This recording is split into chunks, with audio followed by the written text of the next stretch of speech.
Kaya marami sa atin ang malungkot kasi hindi na marunong magpasalamat.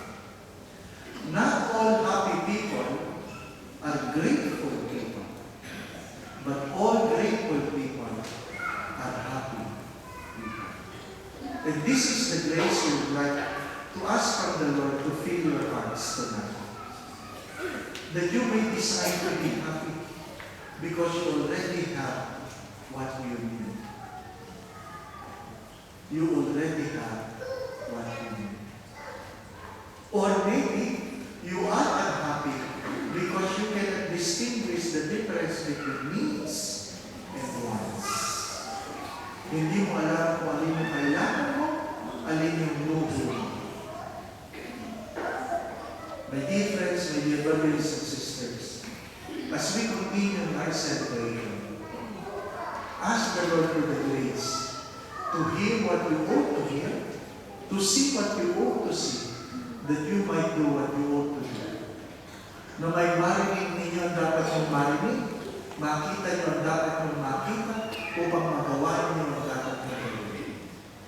Makita pa rin ang biyaya na sa inyong mga pangarap.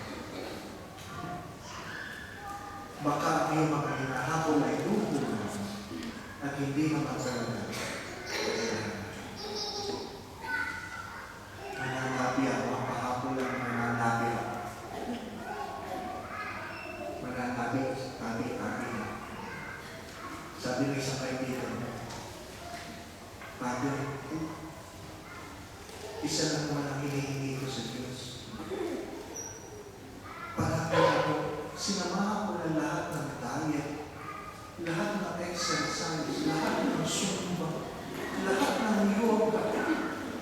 Ang taba ko pa rin. Ay, hindi na ko siya.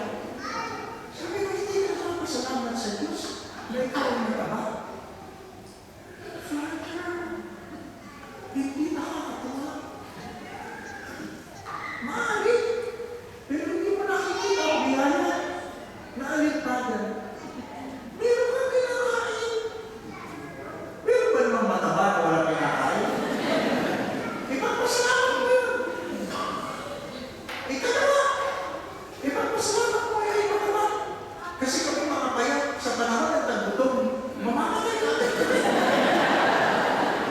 Ikaw mataba sa panahon ng tagutong, mamamayat ka muna.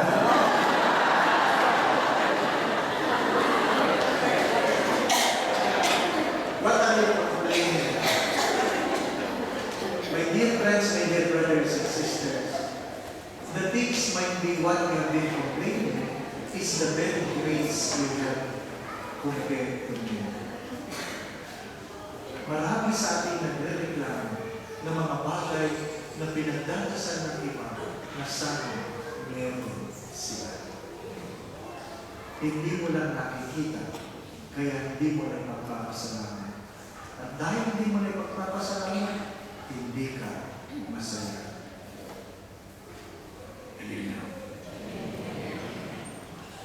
Ipagpatuloy po natin ang ibang pagdiriwa at sana po sa pagtanggap ninyo ang katawan ng Kristo sa gabi ko, maramdaman ninyo kung gaano ang pagkakas ng Diyos.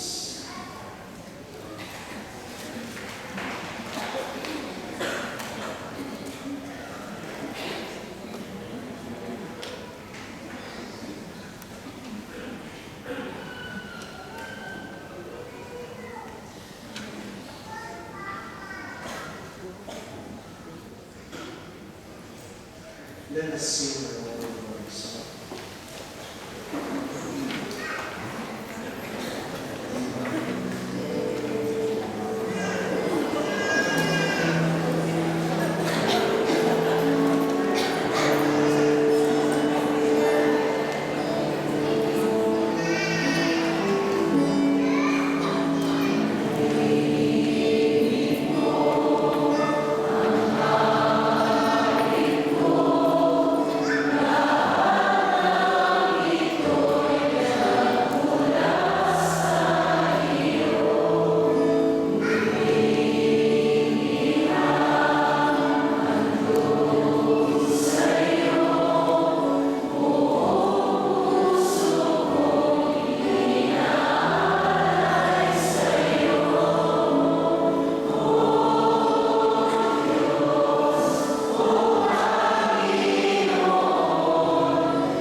Manalangin kayo mga kapatid upang ating mga pag-aalay at ating kalugod-lugod sa Diyos sa nating mapagmamahal.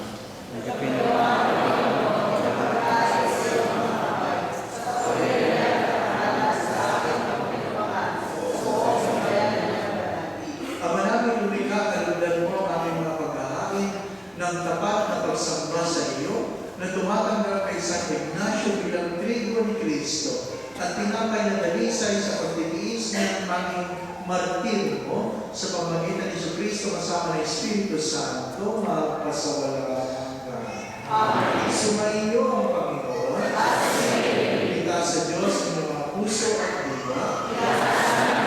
Pasalamatan natin ang Panginoon ating Diyos. Ang maraming mga pangyarihan tunay niya kung marapat na ikaw ay aming pasalamatan. Ngayong aming kagalakan ni San Ignacio ay parakalan. Siya ay kapanalig namin may paninindigan na ikaw ay pahayag kahit siya ay namatay, sapagkat minarapat mong kanyang matularan ng iyong anak na naghari ng sariling buhay. Tulad ng naganap sa iyong anak, ang dugo ng mga martir ay dumanap, hindi dahil sa kagalang ng likas, kundi dahil sa iyong bigay na lakas. Kaya kayo sana mga anghel ay sisiyawit ng papuri sa iyong walang mupay sa kalangitan, kami nagbubunyi sa iyong kaluwagan.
Pinasalamatan kanya, pinagati-hati niya iyon. Iniubod sa kanyang mga alagad at sinabi, tanggapin niyo lahat ito at kanin ito ang aking katawan na ihahandog para sa inyo.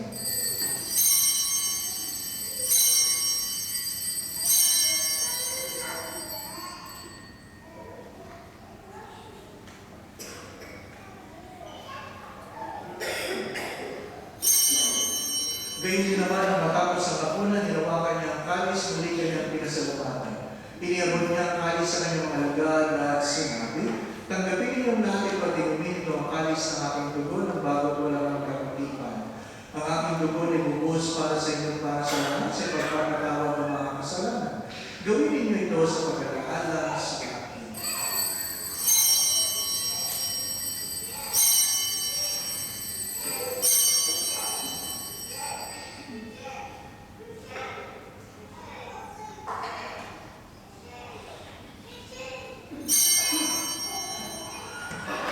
Ipagpagin natin ang misteryo ng ating pananampalataya.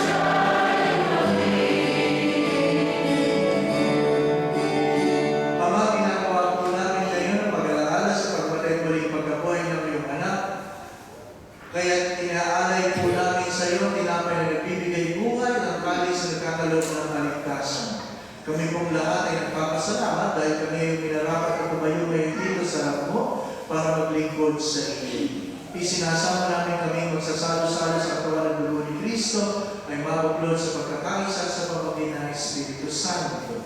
Ama, nilapin po ngayong simbang laganap sa buong daigdig. Puspusin mo kami lahat sa iyong pag-ibig kaisa ni Francisco namin Santo Papa, ni Paul namin Obispo, ang lahat ng Obispo at ang lahat ng kaparian. Dinggin mo, O Ama, ang mga panalangin ng iyong mga anak na narito ngayon at dumudulog dito sa iyong banal na lahat.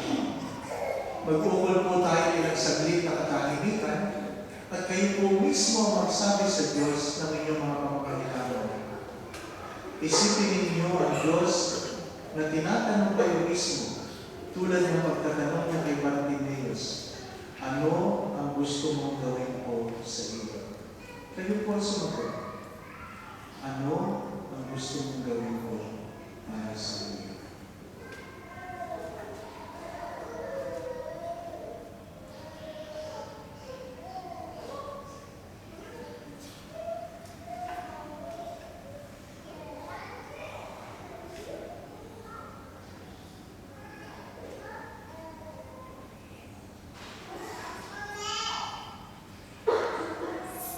Alalahanin mo rin po mga kapatid namin nahinlan na ipag-asang sila muling mabubuhay din ang lahat ng mga pumana. Gawaan mo silang patuloyin sa iyong kaliwanagan. Gawaan mo paging napati kami lahat na makasala sa buhay na walang wakas. Kaysa na mahal na Birhen Maria ng Diyos, kaysa ni San Jose kapag ng esposo, kaysa ng mga apostol at lahat ng mga banal kasama sa San Ignacio na nabuhay dito sa daigdig na kalugod-lugod sa iyo. May pagdiwang gawa namin ang pagpupuri sa karangalan mo sa pamamagitan ng iyong anak na ang Panginoong Jesucristo. Sa pamamagitan ni Kristo, kasama niya at sa Kanya, ang lahat ng banal at papuri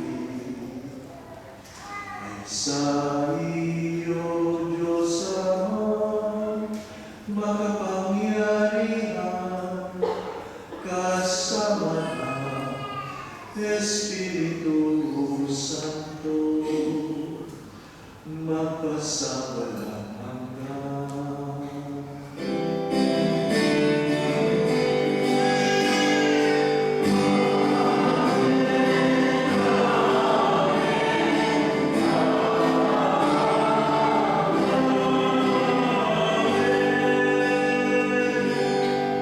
Sama-sama natin idulog sa ating mga panalangin sa pamamagitan ng panalangin dinuro sa atin ng ating Panginoong Jesucristo. Sa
lahat ng kasalanan, pagalingin sa aming mga karamdaman, tuwangan kami sa aming mga suliranin, hanguin po kami sa kahirapan, at ilayo sa lahat ng kapahamakan, samantalang aming pinanabitan ng dakilang araw ng pagpapahayag na tagapagligtas namin sa Jesucristo.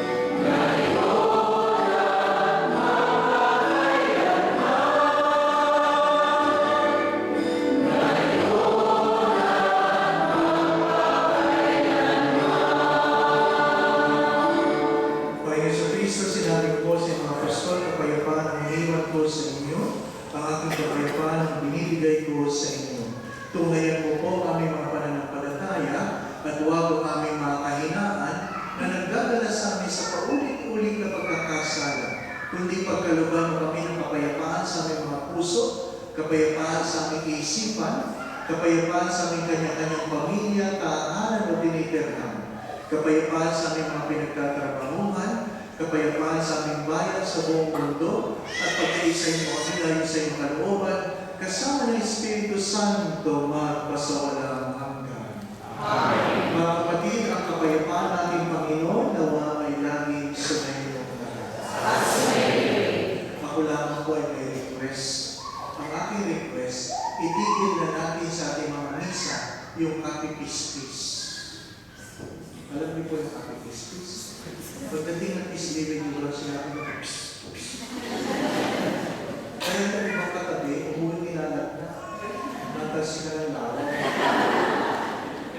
Bumati ng maayos upang makatanggap ng kapayapaan. Hindi niya po na kayo lumakad. Yan lang sa kapatid. Batiin niyo po ng maayos na kapayapaan. Sa bawat pagbati, sabihin po ninyo, naway maging masama ang iyong buhay. Ito, pagkapayapaan ng Panginoon, naway laging sumayin nila. Kayo po, pagpalain niyo ang inyong mga kapatid.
nag-aalis ng mga kasalanan ng sanlibutan. Mababalot din lahat ng inaanyan dito pang siya'y tanggapin sa banal na Panginoon.